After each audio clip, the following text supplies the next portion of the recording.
on basic customs duty given to 3 cancer drugs, it turns out they're all made by the same pharmaceutical company. Why were various other costly life-saving drugs being imported into the country overlooked for this exemption?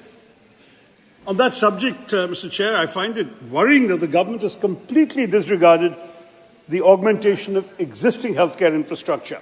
In my own state of Kerala, many were hoping to hear a mention of the long proposed aims in Kerala. Alas, even with the presence of 2 ministers of state from Kerala, the government has continued to disappoint us. Bias, Mr. Chairman, takes many forms. This budget fails to consider that in our country today, private investment is sputtering, consumption growth is slow, real rural wages are plummeting, overall wages are in decline, and demand for investment credit has collapsed. As a result, returns on labour are low, and so are returns on debt capital. Only equity and private profits are booming. The situation is perverse. Luxury watches, premium cars, and business class travel are reporting huge increases in sales and net profits. But the purchases of ordinary people have plunged. बनियन गेंजी खरीदने के लिए लोगों के पास पैसे नहीं है. But SUV sales are rising, and small car and two-wheeler sales are tanking. It is starkly clear why inequality in India today is said to be worse than during the British Raj.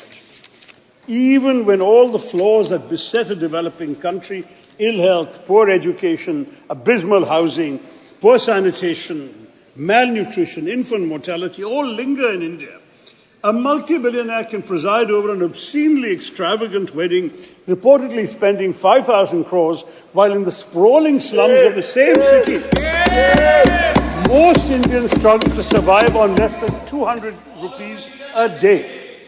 This government does not frame its policies with those 200 rupees a day people in mind.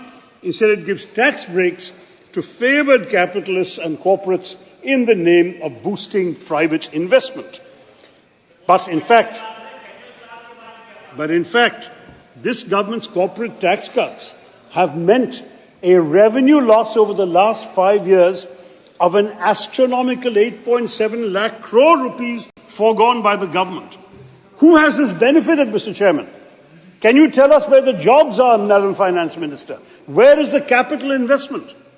While no one, Mr. Speaker, expected any better from this government, it's extraordinary that in India, individuals pay more direct tax than corporates.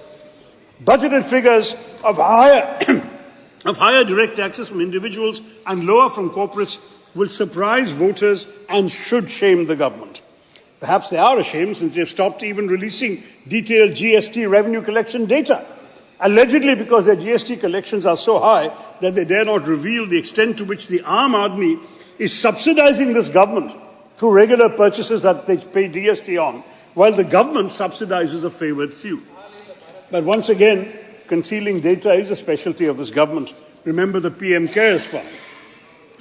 During the UPA years, Mr. Chairman, personal income tax was 21% of total tax collection, corporate tax was 35%. Today, the share of corporate taxes out of total tax collection is the lowest level ever at just 26%, while the share of personal income tax in total tax collections has increased to 28%. But while this has gone on, private investment has nosedived from a peak of 35% of GDP under Dr. Manmohan Singh to below 29% during this government's 10 years of BJP rule. So the corporate tax cut has put over 8.7 lakh crores in the pockets of billionaires, while the middle class and the Aam Aadmi continue to bear the weight of heavy taxation. In contrast, if the money were to be put into the hands of ordinary people, they would spend it in their local communities and on their own essentials, and so stimulate the economy. It would be a matter of spending on roti, kapda or makan rather than on the pockets of those who happen to support the BJP. So, I want to point out to the Honourable Finance Minister, in her absence, of course, that 1/3 of our population lives under 100 rupees a day. And if we are to have a budget that addresses their needs, we must pay attention to those crucial sectors of our economy that are conspicuous in their absence from this budget. My colleague Kumari Shelja has already addressed the emissions and agriculture, so in the interest of time, I won't touch that and farmers' welfare. But consider, for instance, that the word health is mentioned only 4 times in the speech. Indeed, Madam Minister did not even discuss healthcare at length. At a time in India when 55 million of our most vulnerable citizens are annually cast below the poverty line because of having to spend on healthcare, this budget offers nothing tangible for this vital sector. Was it really so long ago, Mr. Chairman, that COVID-19 rampaged across the world, wreaking havoc and exposing our massively inadequate and ineffective healthcare sector? Yes, if one were to look at the budget, it would seem that the pandemic has been forgotten, for allocations to the Ministry of Health and Family Welfare have decreased as a share of the overall expenditure from 2.16% in 2019 to 1.9% in the budget. At the same time, the Ministry of Ayush has had an allocation nearly doubling.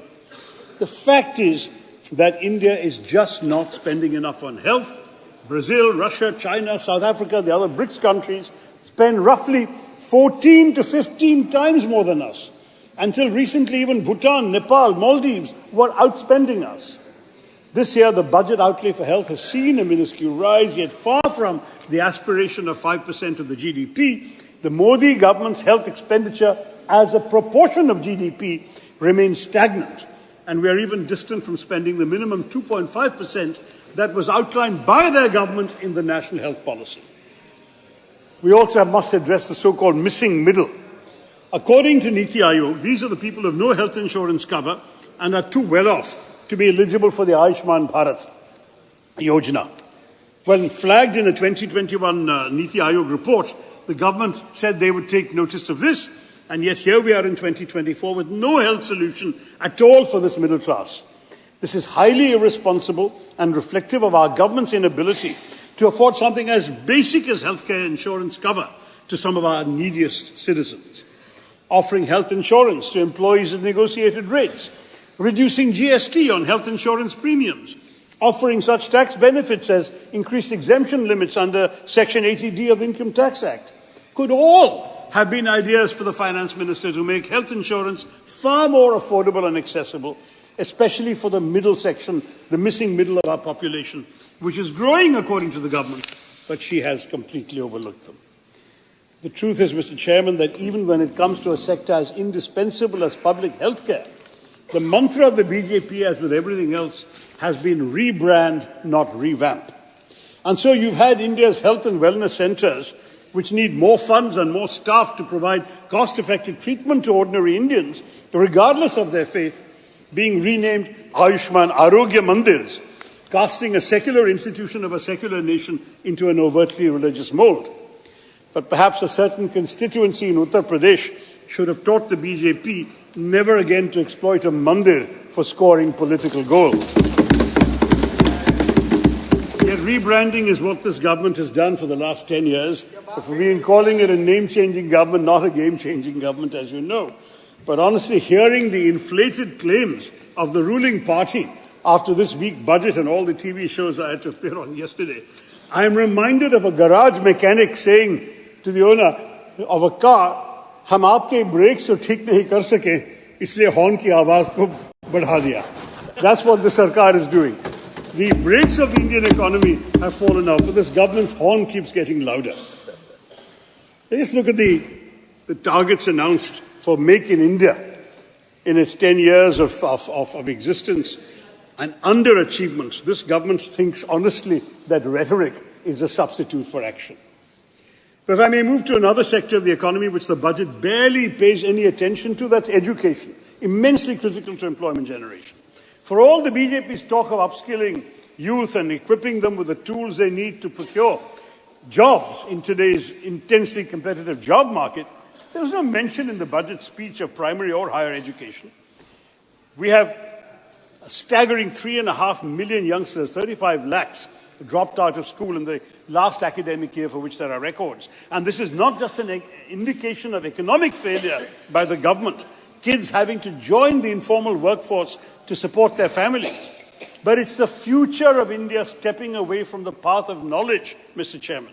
It's deeply unfortunate. And while leaving school may not be in these students' hands, getting them back to school is certainly in the government's hands.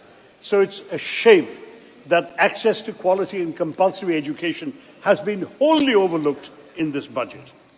Education has been allocated a miserly 1.2 lakh crore rupees, which is a 7% decrease from the revised estimated allocation of 23-24. More alarming is the fact that the allocation for the Department of School Education and Literacy as a share of the total budget outlay reduced from 3.16% in 2013-14, the last year that we were in government, when the UPA was there, to just 1.53% in 24-25. And the combined allocations for both the departments have declined from 4.7% as a share of the total budget expenditure in our last year to 2.53% in your so far last year. Now, as a share of GDP, it's even worse. It's a horrifically low 0.36%. The government's own new education policy of 2020 recommends that the education budget should be 6% of GDP. Now, Mr. Chairman, if this Modi government cannot even meet the goals that they set for themselves, then what can we expect of them, Mr. Chairman? In continuance of their onslaught in education, by the way, the budget has slashed the funding for the UGC by 60%. Sir, my party has allocated 20 minutes to me, sir. So I have another 6 or 7 to go. You are having 15 members. No, sir, I've been told 20, and I've prepared accordingly, please. But they've slashed the UGC budget by 60%, and fears do abound now that this will reduce the UGC to purely a regulatory agency, encourage universities to start more self-financing courses, creating an additional financial burden on students, and will also make more universities dependent on loans from the Higher Education Financing Agency, a complete transformation in our education environment. On top of that, in 2019, the government introduced a 4% education and health cess, which is not a sustainable source of revenue for the government, but this cess has financed 70% of total educational expenditure after 2015. So that is another source of worry. So there's little to cheer on health and education, but should we welcome the government's belated recognition of the worst ever employment crisis in our country in history by their borrowing the Congress Party's proposed apprenticeship scheme and renaming it? No. First, because the exaggerated claims of the government that it added 125 million jobs in its 10 years, including 47 million last year, are completely fake. They include unpaid labor, and even 1 hour's work a week has been counted as a job. Second, because they've diluted our scheme. We had proposed an apprenticeship which would lead to jobs. They've reduced that to an internship, which is only assistance. They've only restricted to 500 top companies. We had it open-ended.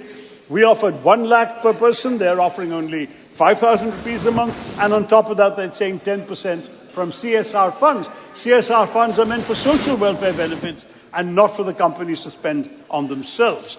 So I have to say, on top of that, you have the fine print in the annexure that says that the participation in these companies is voluntary. I don't know how they're going to define the 500 top companies, and how would these companies voluntarily shoulder the government's burden of creating an economy where there are enough jobs. The precedents are not encouraging. Can the government tell us what became of their 10 years of skill development efforts? How many of those trained have been placed in real jobs? What about the schemes for women? Why is female labor force participation at a record low today of 28%? मगर चलिए सभापति जी, बहुमत हारने के बाद BJP तो हमारे सुझाव मानने लगी, ये तो अच्छी बात है, अगर इससे भारत की भलाई हो जाएगी. But it's amusing to me that the BJP had to lose its majority in Parliament before they became receptive to effective suggestions from the opposition. Let me immodestly point out that it was I who, in the Lok Sabha on 10th of March 2016, asked the late Finance Minister Shri Arun Jaitley to reduce or remove angel tax in order to strengthen the startup ecosystem. And I'm glad to see that 8 years later, a finance minister has heeded my words and abolished it. So, chalo der aaye, durust aaye. But I have to say that the finance minister's rosy claims on FDI are belied by facts. FDI as a ratio of GDP has in fact collapsed from an average 2% of GDP to 0.5% of GDP last year, the lowest in a decade. One big reason for stunted private investment is the heightened risk perception of the Indian economy. Foreign companies actually pulling money out of our country. Some $44.4 billion have been pulled out in 23-24. And actual FDI, that is investments minus what they take out, has fallen to 26 billion, which is a 37% drop, according to RBI data, and the lowest number since 2006-07, when the UPA was in power. Similarly, the government's disservice of removing indexation benefits under the long-term capital gains tax is unforgivable, because countless members of the middle class worked tirelessly for years to be able to afford a house or make an investment in real estate to secure a pakka house for their families, and it's no longer a viable investment because you no longer can index the appreciation of that value to inflation, and you will pay a much larger sum as a result. In this example, a couple of minutes more, sir. In this example, we are looking at the government taking more taxes out of the pockets of the middle class, out of people who might even end up losing money in the course of buying and selling a property, which may be the only one that they can afford. So the real worry with all of this is that you're going to see a strong resurgence of cash transactions in purchases of property. It'll bring the real estate economy back into the deadly fold of black money. So much for na khaunga, na khane dunga. I must say, sir, the government keeps boasting of capex and infrastructure, but the fact is that, and it even says it will create jobs in the tourism sector because of this. But the truth is, how can you create jobs or strengthen tourism when your refusal to reduce GST in hotels has made India amongst the costliest destinations? You exhausted 20 minutes already, please. Or indeed boost tourism when everything in the infrastructure we're seeing is collapsing. Terminal 1 in Delhi, the roof has collapsed. Rajkot and Jabalpur, the canopies have collapsed. 5 bridges have fallen in Bihar last month. And Mumbai's Trans-Harbour Link, which was inaugurated by the PM in January of this year, has developed cracks. So what the finance minister ought to do is allocate resources to fix our infrastructure rather than boasting about the tourists it will attract. I'm going to wrap up, sir, with just one sad comment further before I conclude, which is the accidents and the failure of the government to implement its own kavach that it's been talking about. We've had grisly and ghastly railway accidents, but the kavach system has only utilized less than half of the money allotted to it in the last budget, and only 1% of the total amount of railway lines that are supposed to have been equipped with kavach have been equipped. So this is pretty shameful, and the budget has glossed over it. Nor did the finance minister mention Manrega, which has been mentioned by others, so I can just say in one sentence that demand keeps going up, but the Modi government keeps reducing its allocations to this. And it's the allocation they've requested now is far short of the amounts requested and required to meet the demands. On top of that, they've deleted job cards. 267% of more job cards have been deleted this year, and the new Aadhaar-based payment system has left 8 million active workers ineligible for payment. This is supposed to be something to help the rural poor. It's actually hurting them, sir. Let me conclude by saying that this budget is a do-nothing, claim-to-do-everything exercise. No matter how much the government ratchets up the mythic vision of a Viksit Bharat and its rhetoric, this is not a budget for a Viksit Bharat. It's a motley collection of schemes without an analytical framework or a coherent spending plan, and no pathway to achieve the boasts and rhetoric of either Amrit Kal or Viksit Bharat. The government is selling us a penthouse in a building whose foundations are shaky, whose canopy has collapsed, whose lift shaft is yet to be installed, and whose workers are starving. The budget lacks originality, ambition, strategy. We get no answers to the employment puzzle, we get no solutions to education and health, and we don't engage with any of the crises of investment I've outlined today. The budget that India needs and India deserves is much more than a statement of solidarity with the ruling party's political allies. Thank you, Mr. Chairman. Thank you. Mr. Mehtab, Honourable Member Mehtab.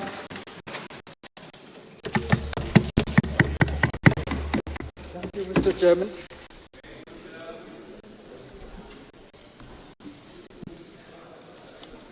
I'll be speaking for the first time after being elected to the 18th Lok Sabha. It's my pleasure